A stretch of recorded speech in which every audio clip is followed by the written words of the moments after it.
Pessoal, nesses tempos de tanta turbulência, né, no mundo, na vida da maioria das pessoas, uma proposta bastante oportuna é a gente falar sobre a paz. Uma coisa geral, todos desejam uma vida sem inquietações, sem insatisfações, angústias, medos, tristezas, claro, porque tudo isso se resume na ausência de paz e de felicidade, não é? Então é unânime o entendimento de que a felicidade para a maioria de nós se resume em estar mediante nenhum problema, não é? Há nada de ruim acontecendo na vida. Essa que é a verdade. Todos querem isto, né? Tá sem problema algum. Mas a gente precisa entender que a paz interna não pode depender somente disto, da paz do exterior, de estar tudo bem como nós desejamos. Não é bem assim que a banda toca, como diz o outro. Porque a vida é feita de desafios, né? Que nós temos que enfrentar por diversos motivos, que nós já sabemos. E é por isso que a grande maioria das pessoas ainda não consegue atingir um estado de paz e plenitude interior na vida. Porque realmente esperam e almejam uma vida sem problema nenhum. Isso é impossível no atual estágio evolutivo da humanidade. E o fato é que nós temos vivido uma vida achando que a principal forma de encontrar a felicidade é isso aí. Está nos divertimentos, nas conquistas de tudo que queremos, das coisas que nós achamos ser importante para nós, situações boas, bens, relacionamentos maravilhosos, né? Frequentar lugares alegres, festas, boas companhias e ausência de problemas. Só que não, né? A vida tem provado que, independente de tudo isto, ou até quando as coisas estão, vamos dizer assim, meio desfavoráveis, é possível se encontrar paz, que é um estado emocional de plena felicidade, de plenitude mesmo, digamos assim. Claro, todos nós desejamos a ausência de aflições internas, desejamos a paz e devemos, lógico, buscar isso, mas não no estado de marasmo, de tédio, de inatividade, não é isso. Nós não podemos confundir uma coisa com a outra. Então nós precisamos entender qual é a forma eficaz de encontrar a paz. Essa é a diferença. Porque é comum a fala diante de alguma perturbação grande, de alguma discussão, de alguma provocação, a pessoa dizer: Nossa, eu quero a minha paz de volta, essa pessoa tira a minha paz, eu quero encontrar alguém que me dê a paz. Olha a frase: alguém que me dê a paz. Mas e aí? Aí que está o problema. A ausência de perturbação interna não pode depender da ausência de problemas ou de pessoas problemáticas na vida, não é? Embora ninguém queira viver relacionamentos abusivos, tóxicos, né? Nós não temos essa obrigação, mas vamos e convenhamos que problemático todos nós somos, em menor ou maior grau. Porque isso faz parte, né, dos desafios da nossa vida, da existência humana. Nós somos ainda pessoas problemáticas e o mundo ainda é problemático. Então não dá para buscar a perfeição porque a frustração não certa. Não dá para condicionar a paz a isso.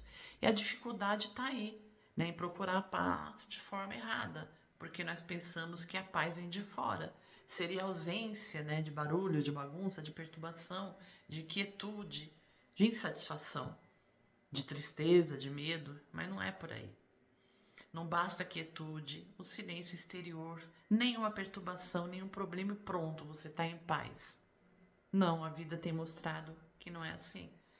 Porque você pode tanto estar no meio do burburinho, da bagunça, com problema e estar em paz, como você pode estar no silêncio total, isolado numa montanha, num mosteiro, né, sei lá onde, não estar com nenhum problema grave e não estar em paz.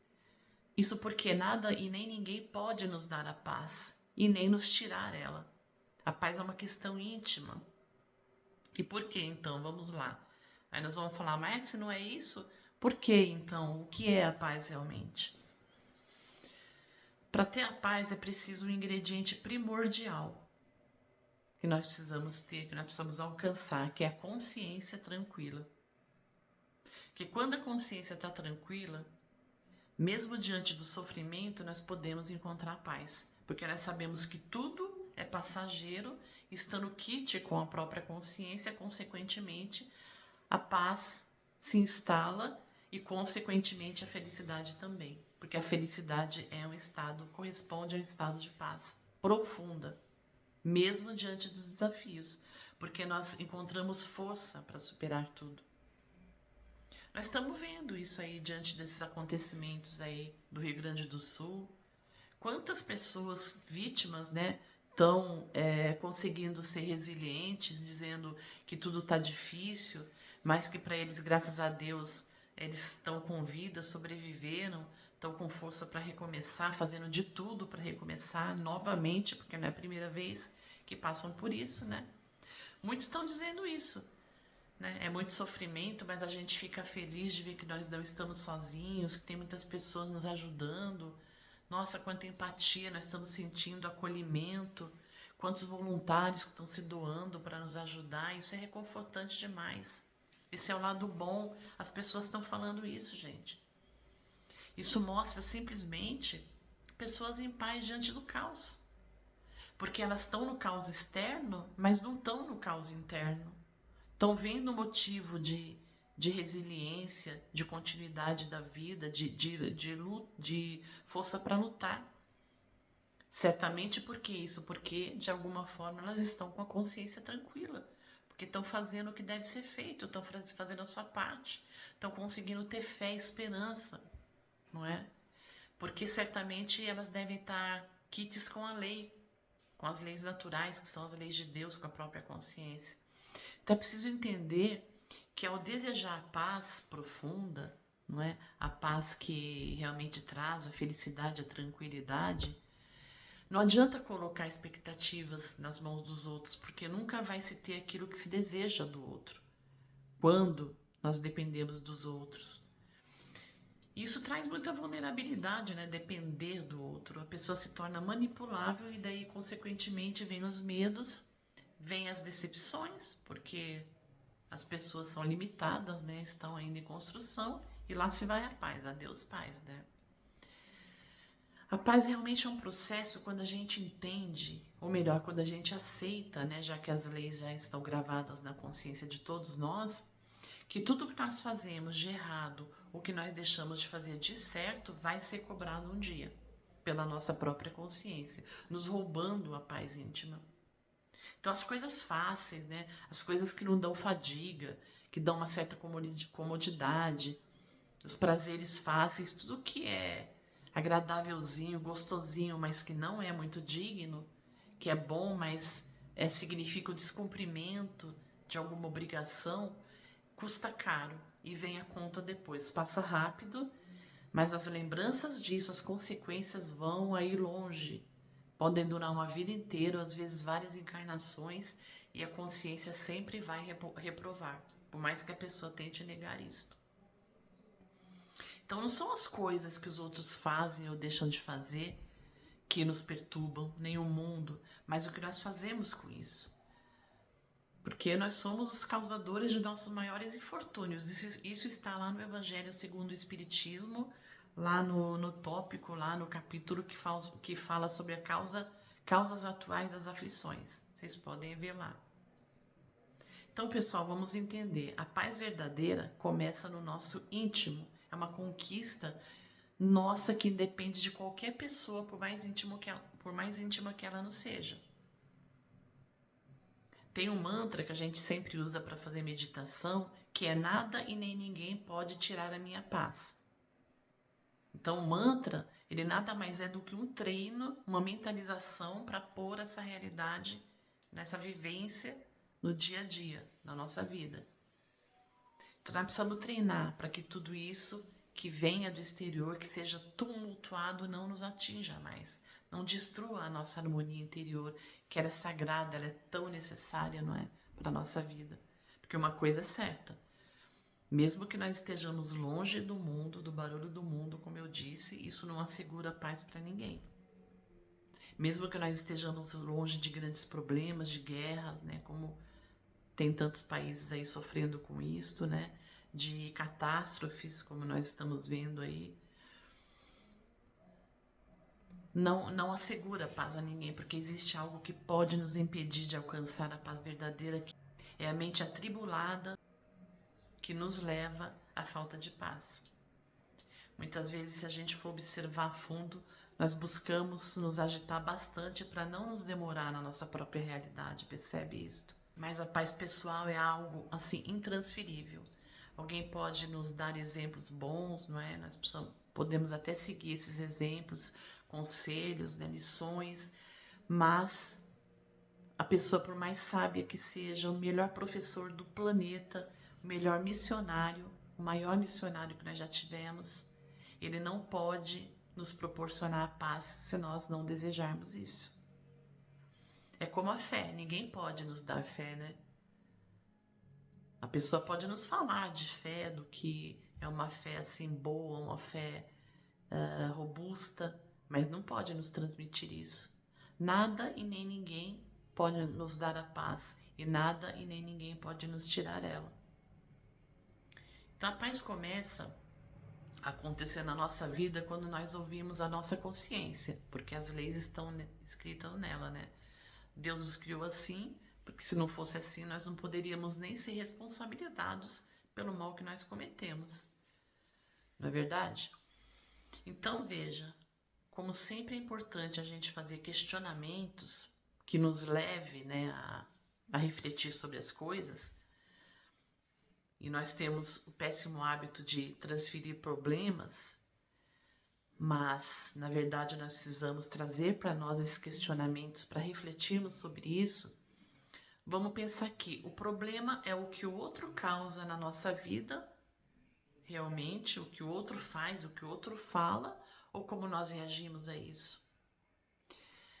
Então, nessa dimensão, o problema é a ofensa, a crítica, a calúnia que o outro comete contra nós, ou como nós reagimos, ou seria o nosso orgulho ferido, não é? O problema é o que os outros têm, o que os outros são, ou que isso te incomoda, o incômodo que você sente pelo que você vê no outro. Seria a inveja, a sua vaidade que te incomoda em relação a isso? Porque o que o outro tem, o que o outro faz, não é da tua conta, não é da nossa conta, né? O problema é a ingratidão que vem das pessoas que muitas vezes a gente mais gosta, ou é a gente não saber lidar com isso, né? Não saber gostar da pessoa sem cobranças, não é? Sem exigências, entendendo que ela está no momento evolutivo dela, que ela dá realmente aquilo que ela tem para dar neste momento. O problema é você não ter o físico ideal e perfeito que você deseja, que você vê outras pessoas tendo, o medo que você tem do tempo passando, não é? A velhice chegando, ela que incomoda, ou é o teu preconceito em relação a isso, o seu orgulho, o seu apego às aparências? Você não estaria apegado exageradamente a isto? Então, gente, se a gente for questionar tudo isso realmente a fundo, nós vamos ver que a dificuldade não é o problema, mas não saber aprender com ela, lidar com ela para superar a dificuldade, não é? Não são as pessoas que são difíceis e que causam problema na nossa vida, mas a importância que nós damos a isso. O orgulho de muitas vezes nos achar melhor do que elas e não aceitar a imperfeição do outro, ainda que a gente queira que o outro aceite as nossas imperfeições. Porque nós sempre estamos achando que as coisas ruins da nossa vida é culpa de alguém ou de uma situação. E se nós fazemos isso, nós estamos achando errado. Porque nós somos 100% responsáveis por tudo que acontece na nossa vida. Eu li algo que eu achei extremamente legal, importante, pertinente para nós aqui. Eu vou passar para vocês. Olha só. Para o espírita, a culpa é sempre dos obsessores. Para o evangélico, a culpa é sempre do demônio. Para o católico, a culpa do que ocorreu foi porque você não foi à igreja. Para um umbandista, a culpa é do trabalho que fizeram contra você. Para o ateu, a culpa é do caos do universo. Para o bolsonarista, a culpa é do PT. Para o petista, a culpa é do Bolsonaro. Para o materialista, a culpa é da falta de dinheiro. Aí ele diz assim: desculpa, gente, mas há uma grande chance da culpa ser sua. Desculpa, mas se você costuma culpar os outros por tudo que te acontece, você é um narcisista. Porque mesmo quando a gente fala, nossa, eu não tenho culpa de ter nascido nessa família, de ter nascido assim, nessas condições, pobre, com pais abusivos, descuidados. Só que não, né, gente? A responsabilidade é sempre nossa, porque nós pedimos isto. Nós participamos do nosso planejamento reencarnatório. Muitas das coisas que nós passamos, nós pedimos para passar, para estar aqui com a nossa consciência, não é? Nós participamos do planejamento das nossas provas para estar quites com Deus, com as leis de Deus também. E isso devido a nossos próprios erros do passado, né? Então, culpar os outros significa fuga da própria responsabilidade sempre. Mas é preciso curar, não é? Essa questão de culpa que causa conflitos, né? Que passa a nos ferir cada vez mais. Nos culpar é enfiar a faca dentro da própria ferida. Esse não é o caminho. O caminho é assumir a responsabilidade para si. Quando nós tomamos a responsabilidade para nós, da nossa vida, quando nós aceitamos que nós somos 100% responsáveis por nossa vida, por tudo que nos ocorre, pela nossa própria paz, quando nós passamos a agir com dignidade, paramos de mentir, dominamos as más tendências, né, os maus hábitos, os maus pensamentos e sentimentos, as más reações diante da vida, mudando, né, esses hábitos ruins, menos dignos, daí sim nós começamos a ressignificar as culpas, não é? Passamos a assumir responsabilidades, as culpas vão embora, com ela vão embora os conflitos, né? As coisas ruins, e daí nós começamos a ressignificar e melhorar a nossa vida, a modificar para melhor. E aí entra o repete, repete que pega. Quando a vontade é firme, e é preciso ser firme, nós realmente mudamos. Então é isso, é preciso ressignificar a culpa, parando de fazer o que não se deve e direcionando o próprio querer para atitudes mais dignas, né, melhores. Quanto mais você faz isso, mais vai surgindo o prazer de ser digno, trabalhador, honesto, bondoso, ético, né? E ressignificar justamente isso, dar novo significado, tomar um novo caminho, um caminho melhor, não é refazer de forma diferente, de forma melhor, mudando para melhor esses pensamentos, emoções, ações e reações. E é preciso pôr luz nas próprias sombras, né? Essa é a nossa meta, não é verdade? A gente fazendo atendimento psicológico, nós vamos percebendo que a maior causa de conflitos, de traumas, de infância, até de vidas passadas, são realmente as culpas.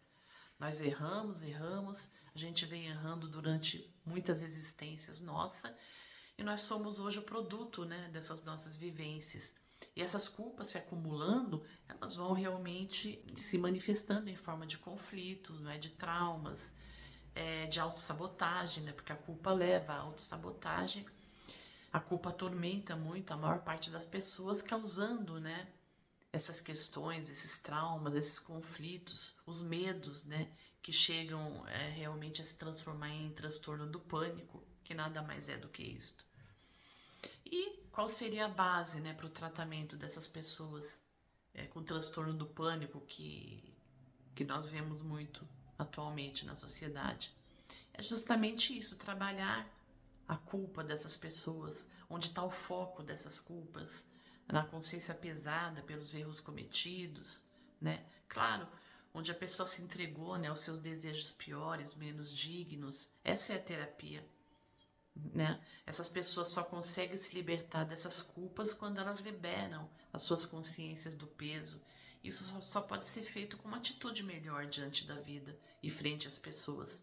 Então é preciso ressignificar essas culpas, passando a transformar, né, esse peso, né, da culpa num reconhecimento, numa responsabilidade de mudar aquilo que está errado nas atitudes, né? Fazer mudanças de hábitos, de pensamentos, né? De pensamentos arraigados, de pensamentos limitantes, de sentimentos indignos, assim, pensamentos ruins, né? De hábitos ruins. modificando isso para hábitos melhores, mais nobres. Esse é o caminho. E muitas vezes é um pequeno passo a cada dia que se faz. Eu sempre falo assim, procura, se você não consegue mudar hoje, trocar uma atitude ruim, que mesmo que você ainda não consiga ter corrigido isso, numa atitude boa, num ato bom, nem que seja para qualquer ser no planeta, nem que seja para uma planta, para um animal, para um hominal, que seja. Contra-ataque o que você ainda tem de ruim, fazendo uma atitude boa, um ato bom, uma oração, um bom pensamento. Isso já é uma construção, uma ressignificação. Você vai treinando fazer isso. E quando você percebe, você já está fazendo grandes coisas, grandes mudanças. E o resultado disso ele é muito compensador, né? Quando você começa a perceber onde havia inquietação e consciência pesada, culpa, você vai fazendo a tranquilidade na tua vida. Porque quando você pratica algo bom, você sente essa energia boa volta para você de diversas formas. Você sente isso. Isso vai aliviando, não é? Vai trazendo paz, tranquilidade. Isso é felicidade. Então, muitas vezes a ressignificação é isto. É você trocar, você compensar o que tá ruim, o que te pesa na consciência, o que você não consegue ainda modificar em você por algo bom. Isso você vai colecionando atitudes boas, pensamentos bons, não é? Isso vai construindo uma outra realidade, realmente ressignificando a tua vida, tá bom? Vamos pensar nisto, né? E tentar pôr alguma coisa em prática disso na nossa vida, né? Nem que seja pouquinho, nem que seja um pequeno passo a cada dia, mas vamos tentando fazer isso porque realmente vale a pena, o retorno é muito positivo e nós vamos aí modificando a nossa caminhada, construindo a nossa caminhada de uma maneira melhor, mais positiva, né? Mais feliz e com muito mais paz, que é isso que nós procuramos. A paz, o equilíbrio e a felicidade na nossa vida, tá bom, pessoal? Espero que vocês tenham gostado do conteúdo de hoje. Deixa aí os seus questionamentos, suas perguntas, que nós vamos aí respondendo na medida do possível, tá bom? Fiquem bem e até mais.